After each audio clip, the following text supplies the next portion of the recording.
Hello friends, welcome to my channel. आज हम बात करने वाले रिलायंस कम्युनिकेशन के बारे में। और रिलायंस कम्युनिकेशन में पहले भी होल्ड करता था और इसने मुझे कितना प्रॉफिट दिया है, ये सब हम बात करेंगे। देखो, रिलायंस कम्युनिकेशन ये पेनी स्टॉक है, ऑलरेडी काफ़ी गिर चुका है ये।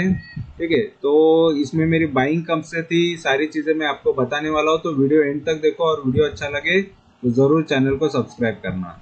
तो रिलायंस कम्युनिकेशन, ये रिलायंस नाम जुड़ गया है इसके साथ, मतलब किसी को भी पता होना चाहिए कि ये किसकी कंपनी हो सकती है। देखो, रिलायंस इंडस्ट्रीज ये मुकेश अंबानी की है और रिलायंस कम्युनिकेशन या जो भी पेनी स्टॉक बन गए वो सारे अनिल अंबानी के। ठीक है, दोनों धीरू भाई अंबानी के ग्रुप की ही कंपनियां हैं, दोनों भाई में बटी थी कंपनियां। तो मेन चीज़ें ऐसी हो गई कि रिलायंस इंडस्ट्रीज बढ़ती गई और बाकी जो भी बची कुछ कंपनियां हैं जो अनिल अंबानी चलाते हैं सारी खराब हो गई, वो पूरे लॉस में जाने लगी। ठीक है, तो सबसे बेकार हालत या खराब हालत जो भी है वो अनिल अंबानी की कंपनी की हो गई है। तो उस वजह से बहुत लोग उस पर भरोसा कर रहे थे कंपनी पे। फिलहाल तो मेरे पास रिलायंस इंफ्रा जो है, अभी भी मैं उसको होल्ड कर रहा हूँ। ठीक है, तो वो भी अनिल अंबानी की ग्रुप की कंपनी है और उसको मैं लॉन्ग टर्म के लिए होल्ड करके रख रहा हूँ क्योंकि उसका बिजनेस मुझे पसंद है करके।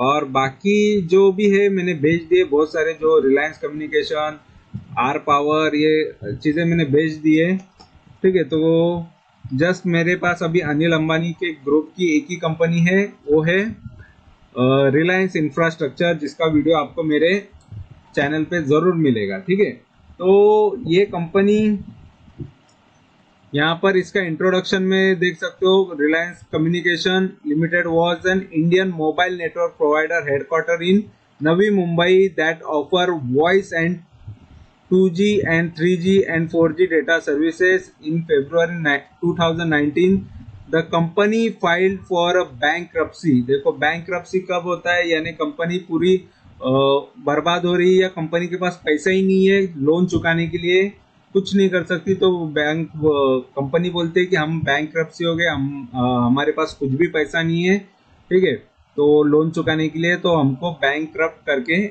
आप घोषित कर दो। ठीक है, तो यहाँ पर as it was unable to sell asset to repay its debt. तो मेन कंपनी डूबती है उसके पीछे एक ही वजह होती है, उसका कर्जा। और इसीलिए किसी भी कंपनी पे कर्जा है तो समझ जाओ कि आप कर्जे वाले कंपनी में पैसा लगा रहे हो तो आप उनको कर्जे के लिए मदद कर रहे हो, आप खुद की मदद नहीं कर रहे हो। ठीक है, तो बहुत प्रॉब्लम हो सकती है वैसे इन्वेस्टमेंट से। या तो कंपनी अगर किसी ने उसको सपोर्ट कर लिया तो आगे बढ़ती है, किसी ने नहीं सपोर्ट किया तो डूब जाती है। तो यहाँ पर आप देख लो, फाउंडर इसके अनिल अंबानी बता रहे हैं और ये धीरू भाई अंबानी के ग्रुप की कंपनियां हैं सारी। और यहाँ पर इसका डायरेक्ट अभी हम शेयर देखेंगे क्योंकि यहाँ पर वेबसाइट नहीं, ना कुछ भी नहीं, कुछ नहीं दिखाया है। तो इसका शेयर यहाँ पर मैं थोड़ा दिखा देता हूँ मनी कंट्रोल पे। यहाँ पर तो प्राइस 10 जून का जो 2.40 का है, 1 रुपया 55 पैसे का इसका लो था, वहां से इसने एक हाई मारा था 5 रुपया 5 पैसे का। स्ट्रेंथ 2 है, 9 वीकनेसेस है, एक अपॉर्चुनिटी है और 3 थ्रेट है। तो स्ट्रेंथ में बता रहे नेट कैश फ्लो कंपनी में आ रहा है, ये एक अच्छी बात है। लेकिन वीकनेसेस बता रहे कि इसका रेवेन्यू में डिग्रोथ आ रहा है, रेवेन्यू और प्रॉफिट में। और अपॉर्चुनिटी, इसका जो पी है सस्ता है, तो पी देखो ऑलरेडी नेगेटिव पहुंच गया है तो सस्ता ही होगा। और रेड फ्लैग बता रहा है ये firms like link to ongoing regulatories investigation इस पे चल रहा है। ठीक है, और यहाँ पर मार्केट कैपिटल देखो काफी कम हो गया है, 650 करोड़ की कंपनी है, 663 करोड़ की कंपनी है ये, 5 रुपए का फेस वैल्यू है। और यहाँ पर इसके चार्ट्स क्या बता रहे हैं ये भी मैं दिखा देता हूँ। देखो, एक साल से किस तरीके के चार्ट्स इसके हैं, तो मैं जरा आपको डिटेल में बताने के लिए, क्योंकि यहाँ पर मेरी इन्वेस्टमेंट भी मैं आपको बताने वाला हूँ कि कब से मैं इसमें इन्वेस्टेड हूँ। ठीक है, तो यहाँ पर ये चार्ट देख लो, तो ये एक साल के चार्ट देख लो, तो एक साल में किस तरीके का परफॉर्म किया है। तो देखो, ये सर्किट भी मारते जाता है, ये इस तरीके का परफॉर्म कर रहा है तो सर्किट मार रहा है, अपर सर्किट और ये लोअर सर्किट, फिर अपर सर्किट, फिर लोअर सर्किट, ऐसे सर्किट ही मारते जाता है। यहाँ पर ये सर्किट नहीं है क्योंकि यहाँ पर अप एंड डाउन अलग टाइप में दिख रहा है, और ये सर्किट वाला एकदम से ऊपर भी जाता है और एकदम से नीचे आते हुए भी नजर आता है, ठीक है। और ये देख लो, फिर उसके बाद एक गिरावट ही गिरावट इसमें नजर आने लगी। और 5 साल की बात करेंगे तो देखो 5 साल में ये कंपनी पूरे जमीन को टच कर गई है। एक टाइम पे आसमान में थी, देखो कितना ऊपर था इसका शेयर का प्राइस। यहाँ पर 18-20 रुपए से स्टार्ट होता है, फिर एक बार हाई मारता है ये 26 रुपए का, फिर यहाँ पर डाउन मारता है, फिर वहां से फिर से अप जाता है, और यहाँ पर 40 रुपए का शेयर था 2017 में। फिर उसके बाद देखो रिलायंस कम्युनिकेशन का क्या हाल हो गया, लगभग ये 50-60 पैसे का भी हो गया था। 60 पैसा यहाँ पर आपको नजर आएगा, 55 पैसा भी नजर आएगा, 50 पैसा भी नजर आएगा। तो काफी बुरा हाल हो गया था 2019 में भी, और तब से ये शेयर वैसे ही दबा हुआ है। फिर इसके बाद ये जाके थोड़ा बहुत बढ़ा, और मेरी इसमें इन्वेस्टमेंट कब से थी ये भी मैं बता देता हूँ, ठीक है। तो यहाँ पर मेरी इन्वेस्टमेंट लगभग 2016 से है। तो इससे भी पहले, यानी ये 2017 है, तो इससे भी पहले तो हमको मैक्स का ही चार्ट देखना पड़ेगा। तो यहाँ पर मैक्स में देखो ये कब से कंपनी फिलहाल यहाँ पर 2006 से नजर आ रही है, और 2006 से देखो एक टाइम पे इसका जो लो ही था 285 का, और इसने हाई जो बनाया था लाइफ टाइम में उसका 850 रुपए का शेयर हुआ करता था ये। देखो इसीलिए ये शेयर मार्केट है, आपको सही टाइम पे इन्वेस्ट करना चाहिए, सही टाइम पे निकल भी जाना चाहिए, नहीं तो बहुत बुरा हाल होगा। देखो क्योंकि मार्केट में ये कंपनी बहुत बुरा हाल करती जा रही थी, मतलब ये कंपनी लॉस करती जा रही थी, और 2008 की मंदी से सभी के शेयर्स, बड़े बड़े कंपनियां डूब चुकी है। तो ये 2008 से ही इसका बुरा हाल हुआ है, और तभी देखो इसका भाव कितना आ गया था, डायरेक्ट 850 का शेयर 131 का लो आया, फिर वो थोड़ा सा अप गया, 350 गया, फिर डाउन आया, फिर थोड़ा सा उभरने का, थोड़ा सा निकलने के लिए एक मौका मिल जाता है।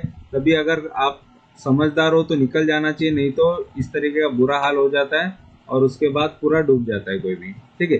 तो मैं यहाँ पर कब आया ये कंपनी में, तो लगभग मेरे इस पे 50 रुपए के भाव पे आया था। तो लगभग 5 अप्रैल 2016 को मैं ये शेयर में आया, 5 अप्रैल 2016, ठीक है। तो यहाँ पर 50 का जब भाव था, आप देख सकते हो, तो लो यहाँ पर 58 और क्लोजिंग 53 का बता रहा है ये डेट पे। लेकिन यहाँ पर मैं 5 अप्रैल को आया हूँ, तो यहाँ पर एक एक महीने का ये चार्ट है, तो सब में एक ही तारीख दिखेगा, 1 या 2, जिस दिन मार्केट चालू रहता है वो हर एक महीने का एक तारीख कोई तो बताएगा, ठीक है। तो यहाँ पर 1 अप्रैल से ये जो प्राइस बता रहा है, तो मैं एक्चुअली 50 के भाव पे था, कुछ शेयर्स मैंने खरीदे, फिर लेकिन मैं 50 के भाव पे लेके 51.50 पे मैं निकल गया, मतलब लगभग 1.5 रुपए का मैंने प्रॉफिट लिया, और 7 अप्रैल को निकला, मतलब 2 दिन में निकला। तो स्टार्टिंग में वो टाइम पे मैं शॉर्ट टर्म या बहुत ही छोटा ट्रेड लिया करता था, या मतलब 2 दिन का, 1 दिन का, 2 दिन का, इस तरीके का ट्रेडिंग करता था मैं स्टार्टिंग में। तो मैंने बेच दिया, मुझे थोड़ा बहुत 1-1.5 रुपए का भी प्रॉफिट हो जाता, मैं खुश हो जाता था, तो मैंने बेच दिया। तो उसके बाद मैंने इसको पकड़ा 2017 में, लगभग 1 साल बाद 3 फरवरी 2017 में मैंने इसको पकड़ा, ठीक है। तो वो ट्रांजैक्शन कंप्लीट हुआ, तो वो मैं नहीं पकड़ूंगा क्योंकि उसमें प्रॉफिट हुआ। लेकिन मैंने 3 फरवरी 2017 से जब मैंने इसमें इन्वेस्ट किया, मैं अभी तब से पकड़ूंगा, तो तभी मैंने इसको 37.35 के भाव पे मैंने लिया इसको, ठीक है। 37 के आसपास, 37 के ऊपर मैंने इसको खरीदा, और उसके बाद ये शेयर देखो फिर बाद में 37 से फिर 31, मतलब गिरता ही नजर आया। मैंने सोचा यार 50 का एक टाइम पे शेयर था, अभी 37 में मिल रहा है, ले लो इसको, लॉन्ग टर्म के लिए ले लो, इस तरीके की सोच रखी। जैसे आप अभी सोचते रहेंगे या आपको किसी ने बोला तो आप मल्टीबैगर शेयर्स करके उसके पीछे लग जाते हैं, तो उसी तरीके के तभी सभी का यही सोच था, दोस्तों का या किसी और का, कोई भी बताएगा तो रिलायंस के ले लो, बहुत सस्ते है रिलायंस। तो वो टाइम पे, और यही जो गिरे हुए कंपनियां वही लोग पहले बताते भी थे, और लोग अट्रैक्ट भी होते थे, आज भी होते हैं। तो वो टाइम पे मैं चलो ले लिया है इसको, ठीक है। तो मैंने ले लिया, तो मैंने देखा यार ये 31 हो गया 18 में, मतलब लगभग 2-3 महीने बाद देख रहा हूँ कि ये 31 भी हो गया। फिर उसके बाद जुलाई में मैं फिर से इन्वेस्ट कर रहा हूँ तो तभी 21 रुपया हो गया। ठीक है, तो जुलाई में ये लगभग 21 रुपया हो गया, लगभग जुलाई 2017 में। ठीक है, तो जुलाई 2017 में ये लगभग 21 रुपए का हो गया, और तभी भी मैंने इसमें इन्वेस्ट किया। देखो 37 से 31 हुआ, फिर वहां से 21 हुआ। ठीक है, फिर बाद में 2017 में थोड़ा बहुत और खरीदा। ठीक है, और वो टाइम पे फिर से मैंने इसको और गिरते हुए देखा मैंने इसको, तो मैंने चलो वो कंटिन्यू खरीद खरीद के फिर उसको प्रॉफिट में मैंने बेच दिया। ठीक है, तो लगभग मैंने वो सारे शेयर्स मैंने 22.5 के भाव पे मैंने बेच दिए। मतलब देख लो, मैंने काफी थोड़ा भी प्रॉफिट मुझे दिखा तो मैं वहां से निकल गया। ठीक है, तो एवरेज ज्यादा किया, बहुत क्वांटिटीज खरीदता था, तो 6 जुलाई 2017 को मैं इसमें से निकल गया। ये दोबारा निकला। ठीक है, ये सेकंड टाइम निकला, मैं यहाँ पर 22-23 के भाव पे निकल गया, क्योंकि ये काफी गिरते जा रहा था और जितनी ज्यादा क्वांटिटी हो सकती उतनी खरीदी मैंने, और एवरेज करके फटाफट इसमें से निकल गया। ठीक है, तो शायद कुछ ज्यादा इतना प्रॉफिट नहीं आया होगा। और उसके बाद मैंने इसमें एंट्री की, लगभग यहाँ पर बता देता हूँ। दोबारा मैंने इसमें एंट्री की 8 अक्टूबर 2018 में। ठीक है, 8 अक्टूबर 2018 में फिर से मैंने थर्ड टाइम इसमें एंट्री की, 8 अक्टूबर 2018। ठीक है, तो यहाँ पर मैंने फिर से एंट्री मारी, तो यहाँ पर ये शेयर का भाव कितना हुआ था मैं बता देता हूँ। तो ये 8 अक्टूबर 2018 में लगभग 11.5 रुपए का था, तब मैंने इसको लिया। ठीक है, 11.5 रुपए से ये शेयर काफी फिर से गिर गया, और जबरदस्त गिरा। यहाँ पर ये टाइम पे मुझे मौका नहीं दिया, चलो मैंने उसको देखा ही नहीं, चलो मैंने लेके रख दिया। और उसके बाद मैं डायरेक्ट 2020 में देखता हूँ, 16 दिसंबर 2020 को देखता हूँ, तभी उसका 2 रुपए का प्राइस मुझे नजर आ रहा है, तब से मैं इसमें खरीदता हूँ। ठीक है, 16 दिसंबर 2020 मैंने, चलो ठीक है जो होगा देखा जाएगा, पेनी स्टॉक है तो 10-11 रुपए 11.5 रुपए के हिसाब से मैंने ले लिए शेयर्स। फिर उसके बाद मैं देख रहा हूँ ये दो रुपए का भी हो गया था, लेकिन ये 50-60 पैसे का भी हो गया था। लेकिन वो टाइम पे मैंने उतना ध्यान नहीं दिया, तो मैंने इसको 2 रुपया 30 पैसे के भाव पे मैंने इसको खरीदना चालू किया, और 2 रुपए का फिर 2 रुपए के नीचे भी गया, तभी भी मैंने खरीदा उसको, और कंटिन्यू बहुत सारे शेयर्स खरीदे। और उसके बाद ये 1.8 1.7 ये भाव पे भी मैंने खरीदा है। तो बहुत सारे शेयर्स में खरीदते गया इसके, और एंड में मैंने इसको लाइक शेयर एंड बहुत सब्सक्राइब। क्वांटिटीज मेरे पास हो गई ये शेयर की, ये कंपनी की। ठीक है, तो उसको फिर मैंने इसको बेचा 21 जून 2021 को। 21 जून 2021 को मैंने इसको 4.5 रुपए के भाव पे बेचा। अभी देखो कमाल, देखो 4.5, मतलब देखो मेरा पेशेंस भी, देखो मैंने इतना टाइम पेशेंस भी किया, आप तो इतना पेशेंस भी नहीं करेंगे। तो 21 जून 2021 के अंदर मैंने इसको 4.5, देखो यहाँ पर 5 रुपए का हाई मारा था, यहाँ पर हाइक पे आप देख सकते हो, और मैं यहाँ पर 21 जून भी दिखा दूंगा। ठीक है, जो भी डेटा है रियल डेटा है। और यहाँ पर देखो 21 जून 2000 यहाँ पर। ठीक है, तो यहाँ पर हाई आप देख सकते हो, 21 जून के जो महीना था उसके अंदर इसने 5 रुपए का हाई मारा था, लेकिन मैंने इसमें से 4.5 रुपए पे निकल गया। ठीक है, 4.5 रुपए पे मैंने पूरे शेयर्स बेच दिए। और देखो मैंने एवरेज अच्छा करने की वजह से मुझे प्रॉफिट कितना हुआ मैं ये बता देता हूँ, मेरा प्रॉफिट कितना हुआ उसमें। तो लगभग 35% मैंने इसमें प्रॉफिट लिया। देखो शेयर काफी गिर गया था, 35% मैंने प्रॉफिट लिया। ये शेयर का मैं बता देता हूँ, मेरी इन्वेस्टमेंट समझ लो, वो स्टार्टिंग में अगर मैं स्टार्टिंग से रहता, ठीक है, तो स्टार्टिंग से अगर मैं 50 के भाव पे इसमें था, तो 50 के भाव से ये 50 पैसा होना। ठीक है, यानी कितना होता है ये भी आपको दिखा देता हूँ। तो 50 के भाव से 50 पैसा मतलब 99% शेयर गिर जाना। तो यही ये चीज है कि 99% गिरे हुए शेयर्स में से मैंने प्रॉफिट ले लिया।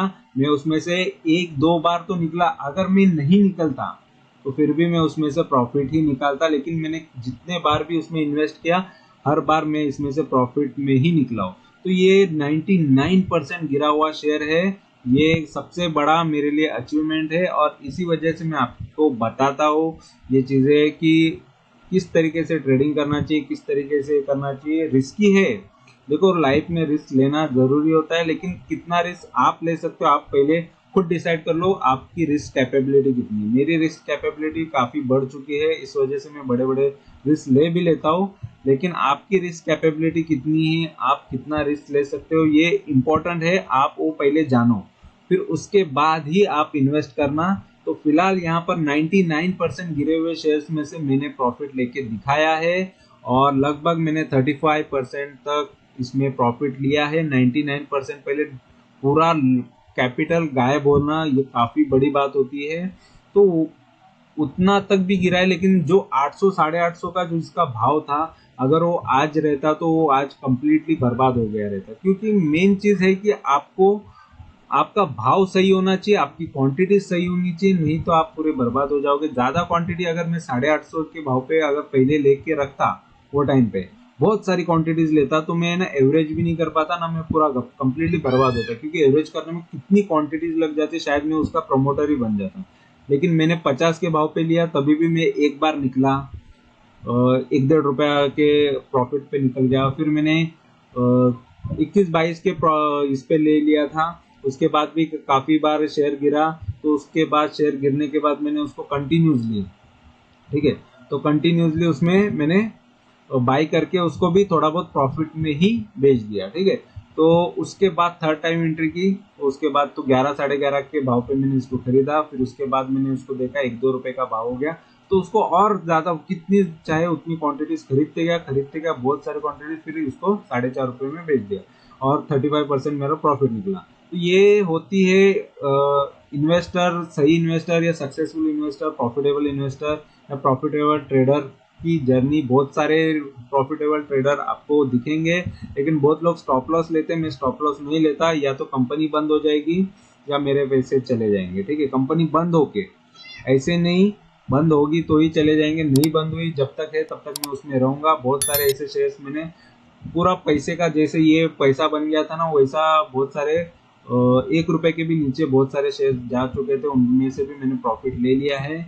और इसी वजह से मैं बताने आता हूँ, नहीं तो मेरा हक भी नहीं बनता कि आपको कुछ बताऊँ, ठीक है। तो ये चीज हुई है, और इसमें किया है मैंने प्रॉफिट। और यहाँ पर आगे ये कंपनी के बारे में थोड़ा बहुत और डिटेल दे देता हूँ, ताकि आपको और पता चले। देखो इसने 3 साल में 33% के ही रिटर्न दिए, बाकी इसने सभी को लॉस दिया था, लेकिन इतना ज्यादा लॉस नहीं है। 27%, 38%, 21% इस तरीके के लॉस है ये, ठीक है। और यहाँ पर 100% की बाइंग की रिकमेंडेशन यहाँ पर दिख रही है। और यहाँ पर इसके रिजल्ट देख लो, काफी रेवेन्यू देख लो, काफी गिरते हुए नजर आ रहा है, यानी सेल इसका गिर रहा है। और नेट प्रॉफिट की बात करेंगे तो ये लॉस में ही अभी तक कंपनी। और शेयर होल्डिंग की भी बात करेंगे तो यहाँ पर शेयर होल्डिंग में देखो सबसे ज्यादा पब्लिक के पास, देखो पब्लिक ही ऐसी चीज करती है कि यार सबसे ज्यादा रिस्क पब्लिक ही लेती है। क्योंकि ऐसे स्टॉक में मेजोरिटी स्टॉक सबसे ज्यादा स्टेक सबसे ज्यादा पब्लिक का होता है। यहाँ पर प्रमोटर के पास 5.5, देखो प्रमोटर के पास खुद को ज्यादा भरोसा नहीं। और यहाँ पर डीआईएस कितने है, 4.69, डीआईएस 4.69 है, लेकिन उसके अंदर भी म्यूचुअल फंड 27 है, लेकिन उसने बहुत कम इन्वेस्टमेंट किया, 0.01%, मतलब कुछ नहीं होता, काफी कम होता है। और यहाँ पर फॉरेन के इन्वेस्टर का भी 0.14, मतलब काफी कम रिस्क लेते हैं। फॉरेन के इन्वेस्टर भी 6 लोग हैं, लेकिन काफी कम रिस्क लिए है। बाकी जो भी है बड़े इन्वेस्टर्स भी इसमें घुसे हैं, लेकिन उनका भी इन्वेस्टमेंट देखो 1-2 रुपए का शेयर में कितना भी पैसा लगाओ काफी कम ही नजर आएगा, ठीक है। तो इसमें इन्वेस्टमेंट तो है, और थोड़ा बहुत यहाँ पर मैं आपको फाइनेंशियल दिखा देता हूँ, इस पे लोन वोन कैसा है। तो यहाँ पर सबसे पहले यही चीज मैं दिखा देता हूँ। देखो बाकी प्रोज एंड कॉन्स तो नेगेटिव ही निकलेगा, सारी चीजें नेगेटिव आपको दिखेगी। इंटरेस्ट कवरेज रेशियो लो बताएगा। यहाँ पर डिलीवरी जो सेल्स की डिलीवरी है, डिलीवर्ड सेल हो पुअर है, खराब है। हाँ 38-39% का डाउन साइड से ये सेल्स के अंदर। प्रमोटर होल्डिंग कम है, और कंटिंजेंट लायबिलिटी ज्यादा है इस पे। और इसके बाद company has high debtors, debtors भी काफी है। और यहाँ पर प्रमोटर होल्डिंग हैज डिक्रीज, देखो प्रमोटर की होल्डिंग भी गिरी है, लगभग 16.5-17% से गिरी है। और यहाँ पर ये क्वार्टरली रिजल्ट्स देखो तो सेल्स तो कंपनी कर रही है, लेकिन एक्सपेंसेस ज्यादा है कंपनी के पास, तो एक्सपेंसेस की वजह से लॉस करती है। और फिलहाल यहाँ पर इंटरेस्ट 11 करोड़ का दे रही है और 9 करोड़ का तो अदर इनकम भी आ रहा है कंपनी को। और यहाँ पर देखो नेट, यहाँ पर जो क्वार्टरली रिजल्ट्स में ही 1700 करोड़ का तो लॉस ही है। ठीक है, तो काफ़ी ज़्यादा लॉस है कंपनी में। और यहाँ पर मार्च 2022 के रिजल्ट्स देख लो तो गिरे हुए ही रिजल्ट से, मतलब सेल्स एक टाइम पे देखो कितना ज़्यादा हुआ करता था, 22,000 करोड़, 19,000, 20,000 करोड़ का सेल हुआ करता था। फिर यहाँ पर 4,000, फिर 1,600 करोड़, फिर 700 करोड़, अभी 550 करोड़। मतलब आगे जाके सेल्स भी कुछ नहीं बचने वाला है ये कंपनी में। और यहाँ पर 7,000 करोड़ के तो एक्सपेंसेस है। तो कहाँ से ये चीज़ें पॉसिबल होगी? देखो काफ़ी बेकार, काफ़ी खराब चीज़ है इसके अंदर। और यहाँ पर अदर इनकम भी देखो 28 करोड़ का है, 47 करोड़ का तो इंटरेस्ट पेमेंट है। और मतलब ये सारे लॉस है। तो कंपनी ऑलरेडी बैंकरप्ट हो चुकी है। कंपनी के पास पैसा चुकाने के लिए ही पैसा, मतलब लोन चुकाने के लिए भी प्रॉफिट नहीं है, पैसा नहीं है। ठीक है, और नेट प्रॉफिट देखो, यानी लॉस देखो, 6,000, 6,500 करोड़ का लॉस कर रही है कंपनी। पहले भी ज़्यादा लॉस करती थी, अभी काफ़ी और लॉस बढ़ गया है। ठीक है, और यहाँ पर इसके बैलेंस शीट और ये सारी चीज़ें मैं आपको दिखा देता हूँ, जिसमें आपको पता लगेगा कि इस पर लोन कितना है। ठीक है, तो लोन देखो काफ़ी ज़्यादा है इस पर, रिजर्व भी माइनस में चला गया है। 45,000 करोड़ का तो लोन है, 45,500 करोड़ का तो कंपनी पे लोन ही है। तो ये वजह से कंपनी काफ़ी डूबी हुई है, दबी हुई है। और ऐसे कंपनी में आपको रहना चाहिए या नहीं रहना चाहिए, ये पहले 10 बार सोचा करो। आप रिस्क लो। देखो बड़े इन्वेस्टर किस तरीके का रिस्क लेते, काफ़ी कम ही उसमें पैसा लगाते हैं। अगर लेना ही है 1,000 रुपए के शेयर्स लेके रखो, 2,000 के लेकर, आपकी जितनी रिस्क कैपेसिटी उतना ही लेके रखो। 10,000 भी गया तो आपको परवाह नहीं होता, तो 10,000 के लेके रखो। ठीक है, 1 लाख भी डूबेगा तो भी परवाह नहीं है, तो 1 लाख के लेके रखने का। तो जितनी आपकी रिस्क कैपेसिटी है। फिलहाल तो मैं ये शेयर में नहीं हूँ, तो मैं ये नहीं बताऊंगा कि मैं हूँ तो आप भी रह सकते हो, तो ऐसा नहीं बताऊंगा। क्योंकि वो टाइम पे मैं, देखो 2016 से मैं इसको ऑब्जर्व कर रहा हूँ, तो लगभग 6 साल से मैं उसको ऑब्जर्व कर रहा था। उसमें ट्रेडिंग भी किया मैंने और प्रॉफिट से ही निकला हूँ इसमें, क्योंकि 2-3 बार तो मैंने इसमें ट्रेड किया है। और पहले से मैं ये चीज़ें करते आ रहा हूँ और सभी चीज़ें सीखते आ रहा हूँ और अभी आपको सिखा रहा हूँ। ठीक है, तो आपकी मर्जी है, आपको इसमें इन्वेस्ट करना है नहीं करना। मैं तो यहाँ पर किसी को खुद भी नहीं बताऊंगा कि यार आप इसमें इन्वेस्ट करो। ठीक है, तो मेन चीज़ है कि मुझे लॉस मेकिंग कंपनीज में किसी को भी बोलना पसंद नहीं है कि आप ऐसे कंपनी में इन्वेस्ट कर सकते हो। तो फिलहाल आपकी मर्जी है, आपकी रिस्क कैपेसिटी है। आप जितना रिस्क लाइफ में लेना चाह रहे हो, ये ऐसे शेयर्स में आप ले सकते हो। रिलायंस का नाम सुन के ले सकते हो। रिलायंस इंफ्रा में मैं ले रहा हूँ करके मैंने बता दिया कि रिलायंस इंफ्रा में मैं अभी भी इन्वेस्टेड हूँ, क्योंकि उसके थोड़े रिजल्ट्स मुझे काफ़ी अच्छे लग रहे हैं और उसमें ग्रोथ भी अच्छा हुआ है। ठीक है, तो आगे ये भी कंपनी में अगर आपको लगता है तो आप इसमें इन्वेस्ट करके रख सकते हो, या फिर आपको डर लगता है तो ये कंपनी से भी आप निकल सकते हो। तो कोई ना कोई कंपनी आज नहीं तो कल बंद भी हो जाती है। अगर बिजनेस नहीं संभाला जा रही है तो कंपनी ऑटोमेटिकली बंद भी की हो जाती है। ठीक है, तो ऑलरेडी टेलीकॉम सेक्टर काफ़ी दबा हुआ है और काफ़ी उसकी हालत ख़राब है। तो ये काफ़ी डिफ़िकल्ट है आगे बढ़ने के लिए। मर्जी आपकी है, आप इन्वेस्ट करो या मत करो। ठीक है, तो मैंने इन्फॉर्मेशन तो दे दी है। इन्फॉर्मेशन अच्छी लगी है तो ज़रूर चैनल को पहले सब्सक्राइब करो। इसी तरीके की जेन्युइन इन्फॉर्मेशन आपके सामने मैं लाते जाऊंगा। और ये चैनल पे आपको प्रॉफिटेबल शेयर्स और प्रॉफिट ही कैसे कमाया जाता है या मैं कैसे कमाता हूँ वो सारी चीज़ें, क्योंकि मैं जो भी बताता हूँ खुद भी इन्वेस्ट करता हूँ और खुद भी उससे प्रॉफिट निकाल के दिखाता हूँ। ठीक है, तो आपको वीडियो अच्छा लगा है तो ज़रूर चैनल को सब्सक्राइब करो, लाइक करो, शेयर करो और कमेंट भी करो। Thank you very much for watching my video. Thank you, bye bye. Video अच्छा लगा, लाइक शेयर एंड सब्सक्राइब।